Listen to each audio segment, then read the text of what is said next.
ভয়ঙ্কর অপরাধী Chattogram port chairman rear admiral Sohail. সমকামী ও despicable rear admiral Mohammad Sohail 2009 থেকে 2024 পর্যন্ত এনটিএমসি এর মেজর জেনারেল জিয়া, সাবেক আইজিপি বেনজির সাথে এক হয়ে এবং জেনারেল তারেক সিদ্দিকের সাথে ঘনিষ্ঠ সম্পর্কের কারণে র্যাবে থাকাকালীন অনেক গুম ও গুপ্ত হত্যার সাথে জড়িত ছিল। তিনি ডিজিএফআই থাকার সময় অনেক অফিসারের বিরুদ্ধে মিথ্যা রিপোর্ট দিয়ে কেরিয়ার নষ্ট করেছেন। এছাড়া চট্টগ্রাম ও পায়রা পোর্টের চেয়ারম্যান থাকাকালীন দুর্নীতির পাহাড় গড়ে তুলেছেন। তিনি নৌগোয়েন্দা প্রধান ডিএনআই হিসেবে থাকাকালীন অনেক অফিসারের কেরিয়ার ধ্বংস করেছেন। তিনি একজন গডফাদার। সকল সাংবাদিক এবং নৌ কর্মকর্তারা তার সম্পর্কে অবহিত। তার ভয়ে সবসময় সকলের তটস্থ থাকে। তিনি বিকৃত রুচির একজন কর্মকর্তা। যোগ্যতা না থাকার কারণে গত সরকারের কুকীর্তিতে সহায়তা করে নিয়ম বহির্ভূতভাবে রিয়ার অ্যাডমিরাল পদে পদোন্নতি নিয়েছেন। এই অফিসার যাতে পালিয়ে যেতে না পারে তার জন্য ব্যবস্থা গ্রহণ করা জরুরি। একে আইনের আওতায় এনে কঠিন শাস্তির ব্যবস্থা করা প্রয়োজন, যাতে ভবিষ্যতে কোনো সামরিক কর্মকর্তা এই ধরনের কাজ করার সাহস না পায়। তার অনৈতিক কর্মকাণ্ডের কিছু বিবরণ নিম্নে প্রদান করা হলো। হেফাজত ইসলামের উপর কিলিং অপারেশন পরিচালনা করা। বিকারগ্রস্ত এই কর্মকর্তা মেজর জেনারেল জিয়ার সাথে মিলে র্যাবে কর্মকর্তা থাকা অবস্থায় হেফাজত ইসলামের উপর কিলিং মিশন পরিচালনা করে শত শত মাদ্রাসার ছাত্রকে হত্যা করে গুম করে। আলেমা, উলামা ও ইসলামপন্থী মানুষের যে কোনো সময় যে কোনো কাউকে উঠিয়ে নেওয়ার থ্রেট দিত। এর মাধ্যমে সে আওয়ামী লীগের আস্থাভাজন হিসেবে নিজের অবস্থানকে পরিপুক্ত করে। দুই, নৌবাহিনীর সকল বিষয়ে প্রত্যক্ষ ও পরোক্ষভাবে নিয়ন্ত্রণ করা। এই অফিসার ডিএনআই থাকা অবস্থায় নৌবাহিনীর সকল কাজ নিয়ন্ত্রণ করতেন। তিনি নৌবাহিনী প্রধানদের পাপেট বানিয়ে রাখতেন। অ্যাডমিরাল নিজামের সাথে সখ্যতার কারণে সাবমেরিন প্রজেক্ট থেকে বিশাল অঙ্কের অর্থ আত্মসাৎ করেন। এই আত্মসাতে তাকে সাপোর্ট দেয় ক্যাপ্টেন মোহাম্মদ মঞ্জুর হোসেন খান। তার কারণে অনেক অফিসারের কেরিয়ার নষ্ট হয়। পছন্দ না হলে সে বিভিন্ন খারাপ জায়গায় অফিসারদের পোস্টিং দিয়ে দিত এবং পেছনে গোয়েন্দা লাগিয়ে মানসিকভাবে টর্চার করত। 3, পরোক্ষ মদদে আওয়ামী লীগের অবৈধ নির্বাচনে বিভিন্নভাবে সহযোগিতা করা। এই অফিসার ক্যাপ্টেন মোহাম্মদ আমিরুল ইসলাম এবং ক্যাপ্টেন এবিএম জাকিউল হাসান ভুঁইয়ার সাথে মিশে ডিজিএফআই এর পলিটিক্যাল উইং এ কাজ করে জাতীয় পার্টি আওয়ামী লীগের সাথে যোগসূত্র করে কেয়ারটেকার সরকার সরিয়ে দিয়ে অবৈধ নির্বাচনের জন্য কাজ করেছিল। উল্লেখ্য যে ক্যাপ্টেন আমিরুল ইসলাম শেখ হাসিনার বিশেষ সহকারী মাহবুবুল হক শাকিলের বোনের জামাই হওয়ার কারণে ক্ষমতার শীর্ষে উঠে যায়। এই কারণেই সে যখন যেখানে পোস্টিং চাইতো তখনই পেয়ে যেত। ক্যাপ্টেন এবিএম জাকিউল হাসান ভুঁইয়া ছাত্র জীবনে ছাত্রলীগের ক্যাডার হওয়ার কারণে চোজ ওয়াজেদের সাথে সখ্যতা গড়ে তোলেন। তার চাকরি জীবনের বেশিরভাগ সময় এসএসএফ ও ডিজিএফআই তে চাকরি করে কেটেছে। ক্যাপ্টেন আমিরুল ডিজিএফআই তে যেত এবং জাকিউল সি সার্ভিস করতে নৌবাহিনীতে প্রত্যাবর্তন করত। এভাবে এই দুইজন ডিজিএফআই এর পলিটিক্যাল উইং এ চাকরি করে বিরোধী রাজনৈতিক দলের লোকজনের গুম ও হত্যার সাথে জড়িত ছিল। তারা ব্রিগেডিয়ার জেনারেল আজমি ইলিয়াস আলী সহ অসংখ্য বিএনপি ও জামায়াতের নেতা ও কর্মীদের হত্যা ও গুমের সাথে জড়িত ছিল। গত 15 বছর তারা এভাবে কাজ করে আসছে। উল্লেখ্য, এই 3 কর্মকর্তার বাড়ি ময়মনসিংহ জেলায়। 4, নিয়ম বহির্ভূতভাবে আওয়ামী লীগের অধীনে প্রমোশন গ্রহণ করা।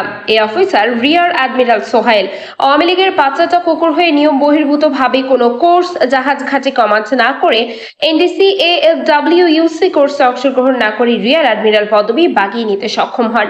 তিনি জেনারেল তারেক সিদ্দিকীর বাম হাত ছিলেন। আওয়ামী লীগের অধীনে জেনারেল তারেক সিদ্দিকীর হয়ে বিভিন্ন দুর্নীতি ও অন্যায় কাজে অংশগ্রহণ করতেন। এ কারণে তাকে সবাই ভয় পেত। নৌবাহিনীতে ত্রাসের রাজত্ব কায়েম করে তিনি অবৈধ টাকার পাহাড় বানান।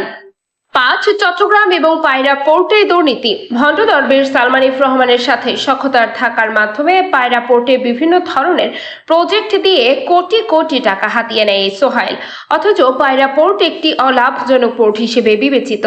সরকার থেকে বিভিন্ন প্রজেক্ট এনে পায়রা পোর্ট সচলের নামে টাকা আত্মসাৎ করত।